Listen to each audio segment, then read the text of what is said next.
Olá, pessoal. Meu nome é Danila. Eu sou professora da Universidade Brasil, do campus de Fernandópolis.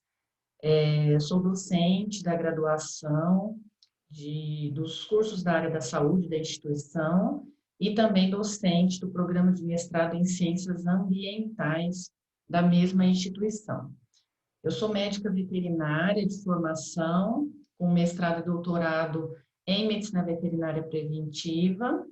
E uma das áreas, né, que eu atuo é na saúde pública. Atualmente, eu também faço parte da equipe de interlocutores do Ministério da Saúde, trabalhando diretamente na Secretaria Estadual de Saúde de Mato Grosso do Sul, no programa Vigiar SUS. É um prazer estar aqui com vocês no terceiro Congresso Internacional de Saúde Única, e vamos falar um pouquinho sobre algumas alterações genéticas em zoonoses e suas comorbidades em seres humanos. Então, para a gente iniciar, né, a nossa apresentação, é importante falar para vocês o que é zoonose. Então, quando a gente tem que pensar, né, o que significa zoonoses? Zoonoses nada mais é do que as doenças infecciosas que são transmissíveis entre animais e seres humanos. Então, toda doença que tem a capacidade, né, de ocorrer a transmissão entre seres humanos e animais, elas são consideradas zoonoses. E por que a zoonose, né, as zoonoses, no caso, elas são extremamente importantes aí atualmente, né, elas estão sendo tão comentadas, porque com o passar dos anos, né, o ser humano, ele vem estreitando ainda mais suas relações, né, com os animais. Então, de acordo, né, com o aumento dessa interação, desse estreitamento de laços, principalmente quando a gente pensa em animais de companhia, aliados ao aumento da atividade comercial, né, onde nós temos aí uma procura, né, uma necessidade de produção de alimentos e também o aumento da mobilidade das pessoas, dos animais, dos produtos, né? Tudo isso dentro de um mundo globalizado começou, né, a perceber que as zoonoses começaram a aumentar. Então, a incidência dessas doenças começaram a aumentar. E esses fatores, eles estão extremamente relacionados com esse aumento dessa incidência. Então, a partir do momento em que o ser humano precisou, né, conseguiu maior mobilidade, maior relações aí entre países e também, né, maior produção de alimentos aliado a essa interação com os animais, as doenças começaram a ter uma maior ocorrência, elas começaram a aparecer mais, né, as zoonoses. E essa importância, ela vem sendo muito demonstrada, né? Tanto é que essa imagem aqui nos mostra que 60% de todas as doenças infecciosas em humanos, elas são de origem zoonótica, tá? E 75% de todas as doenças infecciosas emergentes são zoonoses, tá? Então, a importância das zoonoses dentro da saúde pública, né, dentro da saúde humana está aí. Então, quando você pensa num contexto atual de que 75% das doenças infecciosas emergentes, elas têm origem zoonótica, toda essa relação que eu falei para vocês, de contato, de necessidade de alimentação, né, esse contato direto com os animais vem à tona. Então, isso está ocorrendo porque essa relação, né, entre humanos e animais, ela está, né, ocorrendo de uma forma bastante estreita. E o que faz com que esses números aqui chamem tanto a atenção, né? 60% das doenças humanas infecciosas são de origem zoonótica. O que faz, né, esses patógenos, esses agentes etiológicos chegarem até o ser humano? As principais consequências, né, são de ações antrópicas, que a gente vai falar mais adiante. Mas quando a gente pensa basicamente nas alterações ambientais, principalmente, né, relacionada a desmatamento, ao uso incorreto do solo, tudo isso expõe, né, o ser humano a patógenos dos animais que estavam lá quietinhos dentro das florestas. E aí o que vai começar a acontecer? A partir do desmatamento, a procura desses animais, às vezes pelos centros, né? Eles vão se aproximando mais das pessoas porque a casa deles foi afetada.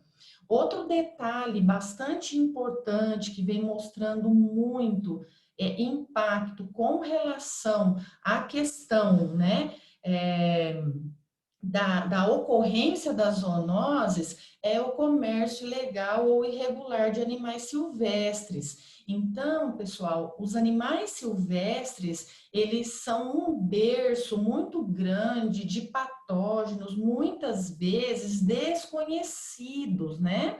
Então, quando a gente pensa, vamos pensar lá na floresta amazônica, imaginem a quantidade de agentes que nós temos ali dentro que ainda não foram, né, descobertos. Então, a partir do momento que o ser humano começa a acessar esses locais e começa a entrar em contato com esses animais, você aumenta o risco de ocorrência de uma doença zoonótica. Então, esse comércio ilegal ou irregular de animais silvestres, ele é muito importante, né, na transmissão de doenças zoonóticas, tá? Outro ponto bastante importante para falar para vocês é com relação à produção pecuária, né? O que acontece? Como o país, né, o mundo vem crescendo em termos populacionais, é necessária a produção de alimentos. Então, cada dia que passa, ocorre a intensificação da produção. Então, quanto mais tecnologia, claro, né, está sendo inserida para a produção de carnes, por exemplo, maior a concentração de indivíduos que eu tenho para produzir, para poder alcançar aquele objetivo. Então, eu tenho um rebanho com alta produção, porém, eu preciso de ter uma produtividade que atinja o objetivo. Então, quando eu tenho essa intensificação dessa produção, né, eu tenho maior contato entre seres humanos e animais, eu tenho risco de ocorrência de zoonoses. Outro fato também bastante interessante são as mudanças climáticas. Então, a mudança climática, ela afeta diretamente na ocorrência desses patógenos, né? Então, eu tenho migração de animais para locais, né, que não é o correto, né, o ambiente propício para ele. Eu tenho adaptação de patógenos a hospedeiros diferentes, e aí é onde a gente começa a notar o aumento das doenças. E também a questão de resistência antimicrobiana, né? Então, a partir do momento que eu tenho resistência antimicrobiana, eu tenho um problema sério aí, não só com relação às zoonoses, né? Mas com relação às doenças infecciosas aí no geral. Então, a partir do momento que eu não tenho mais uma eficácia de um produto, né, de um fármaco contra algum tipo, né, de bactéria, por exemplo, eu vou ter problemas. Então, todos esses fatores, eles impulsionam aqueles números que nós mostramos, né, de que 60% das doenças humanas, né, infecciosas humanas, elas têm origem zoonótica e que 75% das emergentes também são de origem zoonótica. Então, nós temos que começar a pensar que toda essa alteração ambiental, né, de contato, de estreitamento de laços, de crescimento populacional, ela vai direcionando e impulsionando o aparecimento, né, a ocorrência de novas doenças. Citar para vocês aqui alguns exemplos de zoonoses, né? Nós temos várias zoonoses. Então, se eu disser para vocês, olha, aqui estão as principais. Na realidade, aqui estão as mais conhecidas, né? Porque às vezes em determinada região nós temos a ocorrência de uma zoonose de uma forma mais exuberante do que em outra região. Mas aqui tem alguns exemplos, né, como a criptococose, a esporotricose, febre amarela, hantavirose, a leishmaniose, tanto a tegumentar quanto a visceral, a leptospirose, malária, raiva, salmonelose, toxoplasmose e mais uma infinidade de doenças aí que nós temos de origem zoonótica, tá? O que é importante a gente falar com relação aos animais? Se a gente pensar que o animal, ele é um organismo como o nosso, né? E todo organismo, ele tem a capacidade de carregar diferentes tipos de vírus, de bactérias, de protozoários. Então, os animais, eles têm condição, né, de estar carreando, por mais bem, digamos, bem cuidado que seja, é dele, é do organismo animal, né, poder carregar algum tipo de patógeno. É claro que você tem métodos de controle das doenças, tal, mas se a gente pensar, né, nos animais no geral, eles têm essa capacidade de possuir no seu organismo esses diferentes patógenos. E aí a gente começa a se perguntar, né? Qual é a relação desses agentes patológicos e a espécie humana? E aí, né? Qual que é a relação? Ocorre agente patológico, patogênico de animais em seres humanos? Tem a possibilidade dessa transmissão?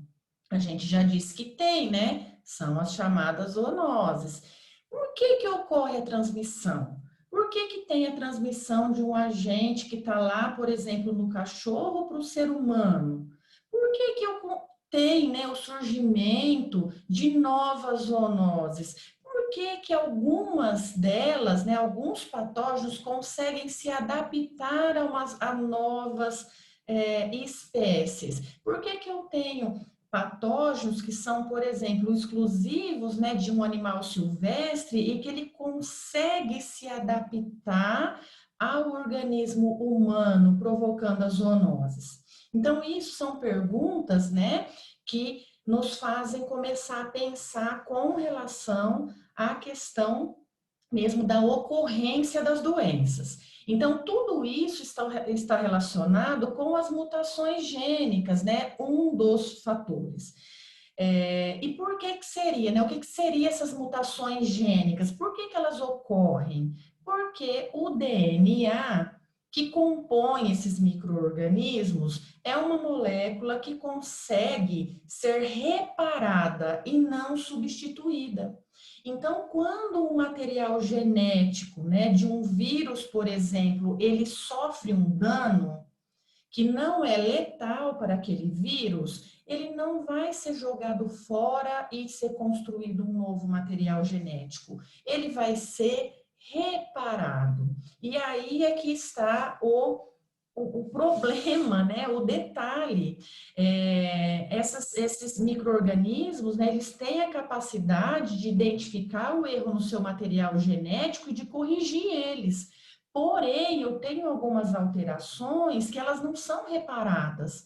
E aí ocorre a mudança na estrutura desse material genético. E essas mudanças, elas podem ser benéficas para o ser humano quando o patógeno perde, por exemplo, a infectividade, ou ela pode ser muito pior, né? Porque essa mutação ela pode promover um aumento da patogenicidade daquele patógeno. Então, essas mutações gênicas são responsáveis por muitos fatores relacionados aí à adaptação dos patógenos entre espécie animal e seres humanos, tá? Muitas mutações, como eu já comentei para vocês, ocorrem de forma espontânea, tá? E quando essas mutações ocorrem de forma espontânea, eu tenho ali uma célula, né, um micro-organismo produzido que vai ser diferente da mãe, tá? Vai ser diferente daquela célula, né, daquela cepa que a gente chama de cepa selvagem. Então, eles conseguem ir se modificando. O detalhe dessas mutações gênicas é que elas ocorrem de uma forma, né, não prejudicial para o micro-organismo, porque se ela for prejudicial, esse micro-organismo vai morrer. Então, a maioria das mutações, elas não causam a destruição desse agente, tá? Então, elas não ocorrem nos genes essenciais deles. Elas vão ocorrer em outros genes que vão causar outros tipos de alterações. E entre essas alterações, que eu posso colocar como exemplo para vocês, é a indução de resistência a fármacos. Então, eu tenho micro-organismos que desenvolvem resistência a fármacos por meio de mutações em genes, né?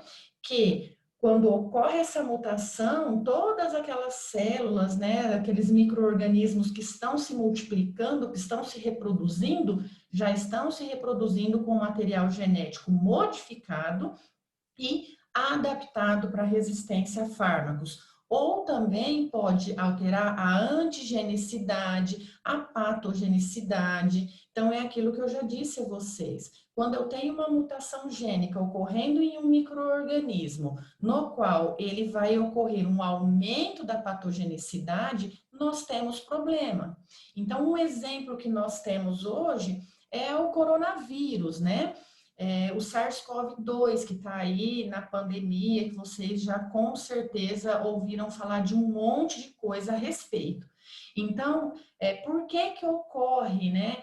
Ah, nossa, olha, a gente tinha uma cepa, agora tem a cepa de Manaus, tem a cepa da Índia, né? As variantes indianas, variantes de Manaus, né? Por que que isso está ocorrendo? Porque está ocorrendo mutações nesse material genético desse vírus que está causando alterações. Então, por que que algumas pesquisas mostram que já a variante, por exemplo, de Manaus, ela é mais patogênica do que a variante inicial, que era conhecida como a cepa, a variante selvagem.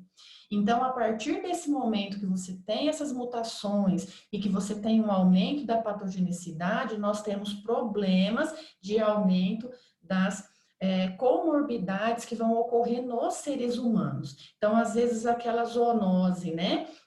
Que no animal ela não provoca um agravo tão grave, em ser humano ela pode provocar, e com o passar do tempo, a partir dessa multiplicação desses agentes, né, você vem ocorrendo aí o desenvolvimento do agravo da característica deste patógeno.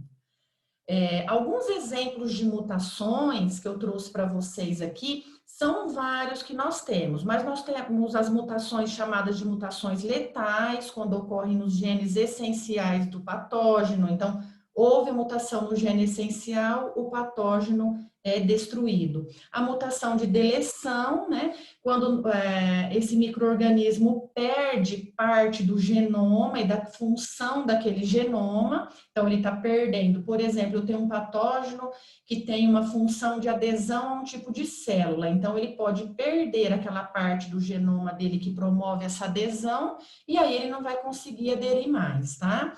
A mutação de espectro de hospedeiros, essa aqui é muito importante dentro das zoonoses. Por quê? Porque a partir do momento que o patógeno começa a mutar e no material genético dele ele tem alteração de espectro de hospedeiro, ele pode começar a atuar em outra espécie que tem aquela célula-alvo. Então, por exemplo, dentro do exemplo que eu já dei para vocês da COVID, né, do SARS-CoV-2, ele é um vírus inicialmente de um morcego que sofreu uma mutação e que conseguiu se adaptar a uma nova espécie, que no caso é o ser humano. Então, até hoje ainda não conseguiram, né, afirmar com toda precisão que trata-se de uma zoonose, apenas conseguiram rastrear, né, que esse coronavírus inicial ele veio de um morcego, mas até o momento ainda tem muito estudo aí com relação para determinar, né, se a Covid-19 é ou não uma zoonose. Então, nós temos também os mutantes atenuados, que são aquelas mutações que ocorrem no gene, como eu falei para vocês, que vai atenuar, vai tornar a doença menos grave, atenuar a ação daquele patógeno. Eu tenho a recombinação genética. Então, a recombinação genética é quando eu tenho, por um exemplo, a combinação entre o material genético de um vírus com a da célula, né, onde ele está se replicando. Então, eu tenho o material genético dele e o da célula, eles se combinam, então eu tenho uma formação de um novo material genético que vai formar uma nova partícula viral. E eu posso ter também, dentro dessa recombinação genética, a co-infecção. Então, essa co-infecção é quando eu tenho dois vírus diferentes na mesma célula. Então, eu vou ter materiais genéticos, né, de dois vírus diferentes, desde que o material genético seja o mesmo. Então, se eu tenho dois vírus de DNA, então eu vou ter dois DNAs diferentes ali que vão se recombinar e formar um novo material genético. E eu tenho o reagrupamento, né? O reagrupamento ele ocorre em vírus, né, que tem genomas segmentados. Então, o exemplo clássico são os vírus da influenza, que você precisa de ter, como ele é segmentado, né? Ele é a formação de vários genes ali juntos, né, emendados. Então, eles acabam formando as chamadas cepas híbridas, que eles se unem. Então, quando a gente pensa no vírus, por exemplo, H1N1 da gripe suína, ele é um reagrupamento, né? Ou seja, é a relação que houve ali entre uma formação de uma cepa híbrida do vírus da influenza aviária, da influenza humana e da influenza suína. Então, houve esse reagrupamento desses três vírus de influenza formando o H1N1. Tá? Então, esses são alguns exemplos de mutações gênicas. E essas mutações, pessoal, elas são extremamente importantes porque elas representam uma ameaça global, né? Então, quando a gente pensa hoje, a gente nota que o mundo, né, ele está totalmente globalizado, você tem trânsito de pessoas. O exemplo, novamente, da pandemia, nós tivemos um caso do SARS-CoV-2 lá na China. Nós piscamos os olhos, já tinha um caso em São Paulo, né? Então, por que isso aconteceu? Porque o mundo está globalizado. Então, essa globalização, ela favorece essa disseminação dos patógenos. Porém, quando a gente pensa em contenção, né, da contenção da disseminação desses patógenos, a gente tem que pensar também em uma resposta global. E essa resposta global acontece quando você tem detecção precoce de caso, notificação. Então, a partir do momento que teve o caso lá na China, ela foi detectado que era um coronavírus diferente, já foi feita a notificação, já foi feito o compartilhamento de todas as informações, né, de tudo a respeito da doença, desde sintomas, desde da genética do vírus, tudo. Então, hoje, o que acontece? O mundo, como ele está globalizado, tudo que acontecer, por exemplo, a partir do momento que você descobrir um medicamento realmente eficaz contra o coronavírus, o SARS-CoV-2, ele vai ser rapidamente espalhado por todo mundo, né? Vai saber a informação, porque ocorre esse compartilhamento de informações, e isso é muito importante pela contenção, tá? Contenção da disseminação desses patógenos. Então, é aquilo que eu já falei para vocês, dentro da pandemia que nós estamos vivendo, o ser humano é o topo da cadeia.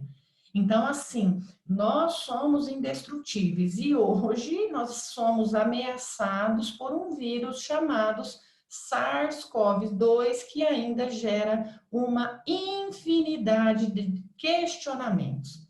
Da onde veio esse vírus? Como que ele age? Por que que ele promove reações em certas pessoas?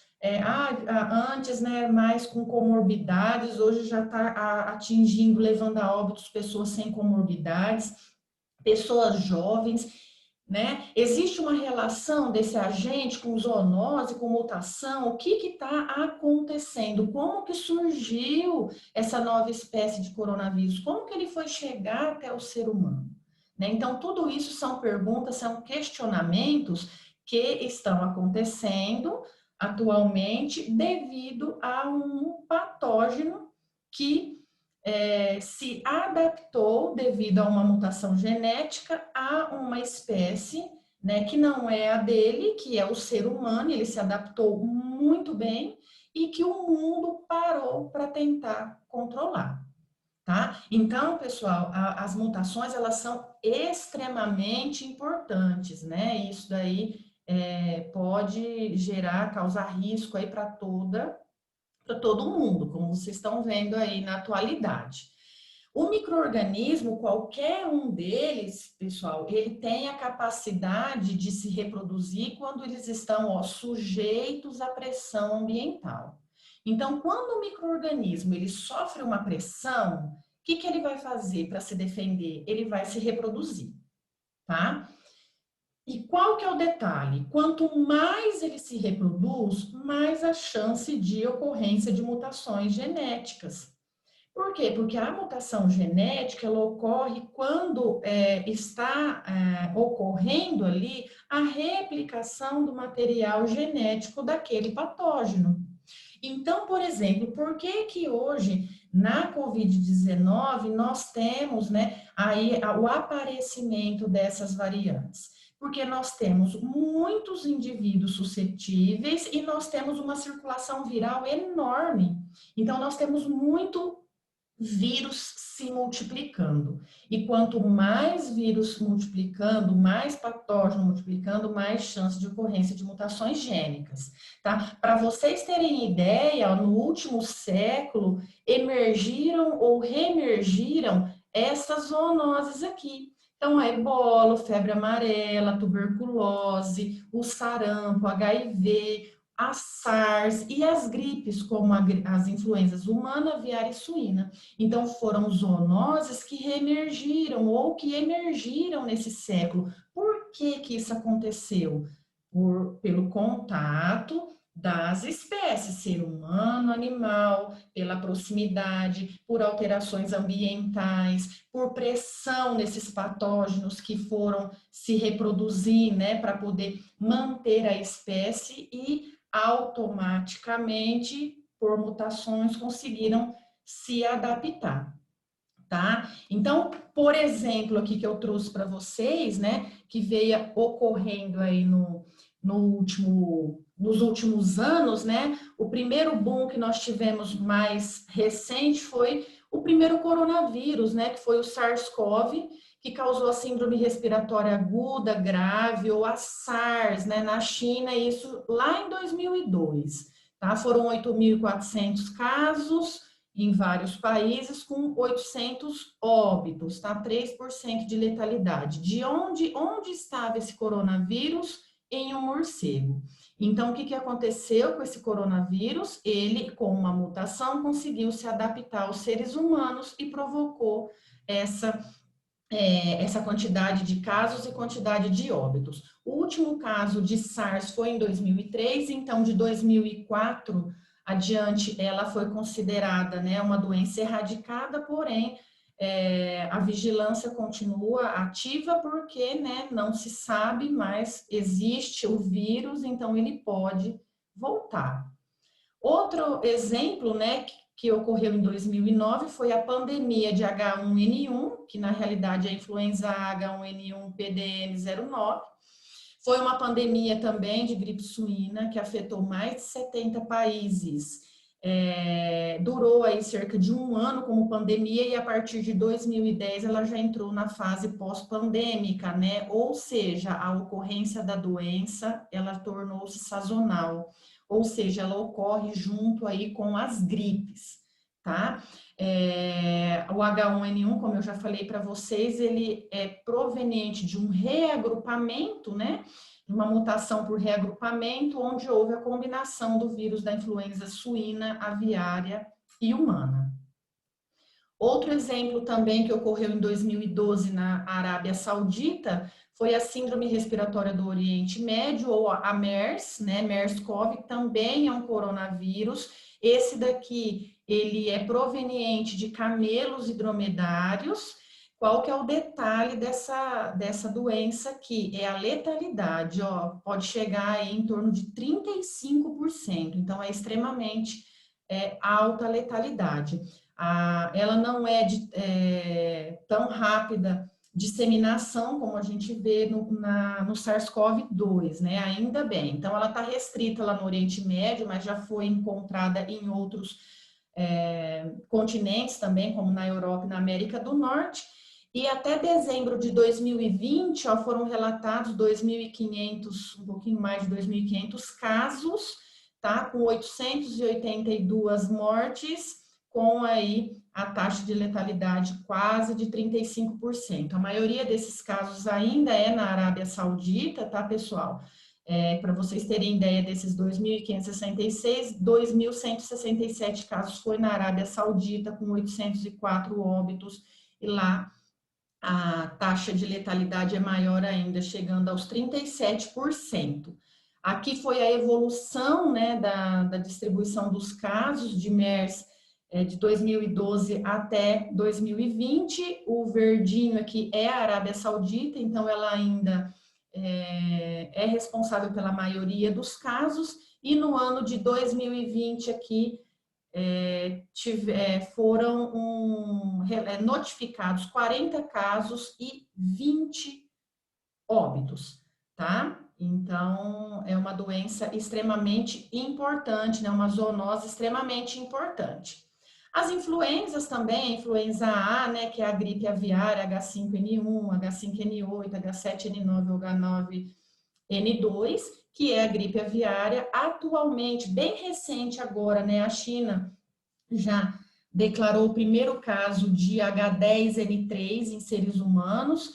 Foi um único caso isolado, onde eles já relataram que a gripe aviária, né, em si, ela tem a transmissão interhumana bastante rara e com baixa patogenicidade, né? Então, isso daqui são informações importantes, mas nada impede de mutações, né, nesses vírus. Esse que é o detalhe, que é aquilo que eu já comentei para vocês, o risco de mutações, tá? E como eu também já comentei, quem é o principal responsável pela ocorrência das zoonoses, né, desse boom, desse aumento de doenças, né, que está acontecendo aí no mundo? São as ações antrópicas. Então, aqui, pessoal, eu tenho uma relação de várias ações que elevam, né, o aumento do caso de infecções de humanos, de animais, o aumento do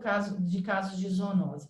Então, quando a gente pensa em um mundo globalizado, né, o turismo, a globalização, a movimentação de pessoas causa essa propensão de aumento de risco de contágio, a domesticação e interação com animais silvestres. Então, o ser humano começou a domesticar animal silvestre. Isso é problema, porque como eu já comentei com vocês, com certeza lá dentro, né, da vida selvagem, da vida silvestre, nós temos uma infinidade de patógenos. Então, essa domesticação, ela aproximou a possibilidade de ocorrência das zoonoses. Mudanças climáticas, como a gente já comentou, a adaptação do patógeno à nova espécie hospedeira, assim como a aquisição de novos fatores de virulência. Então, as mutações que estão ocorrendo, né, nesses patógenos, permitindo com que eles se tornem mais agressivos, que eles se tornem mais adaptáveis a outras espécies, a produção animal para a produção de alimento, então alterações de práticas de manejo, a proximidade do tratador com esse animal, né? A industrialização e segurança de alimentos, isso aqui é um fator muito importante, porque nós temos ocorrência, né, risco de transmissão de zoonoses, de doenças aí por alimentos, então esse controle é muito importante, a proximidade, né, o contato dos seres humanos com os animais de estimação, com os animais de companhia. Então, hoje, tornou-se muito comum nos lares, né, a presença de um animal de companhia, de um animal de estimação. Então, essa proximidade, estreitando laços, ela acaba tornando-se, né, mais perigosa e mais propensa para a ocorrência também de zoonoses, assim como, né, a proximidade, como eu já falei para vocês, dos animais silvestres. E um ponto crucial é a ingestão, a alimentação, né, com a utilização de comidas exóticas, principalmente as chamadas aqui, né, carnes de caça. Então, são aqueles animais que são adquiridos mesmo de vida livre, né, que são caça mesmo, e não comidas exóticas que são produzidas, que têm criatórios legalizados para isso. Então, aquela caça, né, você não sabe o patógeno que tem ali. Então, o início da Covid, muito se diz de morcego, que é utilizado na alimentação. Então, isso aí é uma abertura, né, de portas. Então, a partir do momento que você vai, né, que o ser humano vai lá, faz a captura desse animal para se alimentar, ele aumenta o risco de contágio. Então, todas essas ações antrópicas, pessoal, elas começam a provocar, né, um aumento dos casos. Então, isso é extremamente importante que seja contido, pensado, porque hoje nós estamos numa situação de uma pandemia por um tipo viral e amanhã podemos estar por outro, né? Porque muitos ainda estão por vir, não tenham certeza disso, né? E o que cabe a nós? Diminuir a ocorrência. E como que a gente consegue diminuir a ocorrência, né? Trabalhando em conjunto. Para vocês terem ideia, ó, até 2050 tem uma projeção de que a população humana será de cerca de 10 bilhões de habitantes e que a urbanização até 2030 vai aumentar 60%. Isso aqui é um problema, tá? Porque o meio ambiente não suporta, né? Muita gente, aumento de urbanização, aglomeração de pessoas, ou vai crescer de forma vertical, se crescer de forma horizontal, vai tomar ainda mais o meio ambiente, é geração de resíduos, é aglomeração, como eu disse a vocês, de pessoas. Então, tudo vai se tornando muito mais grave, tá? Então, são situações que devem ser contidas, como eu já disse, e para a gente conter, né, qualquer doença, nós temos que trabalhar na cadeia epidemiológica. Então, quando a gente sabe a cadeia epidemiológica da zoonose, ou seja, qual é a fonte de infecção, quem está transmitindo aquele patógeno, como que ele está sendo eliminado, né? Como que é a via de transmissão? Ah, é direto ou indireta? Eu tenho que entrar em contato direto com o agente, com o hospedeiro para contrair?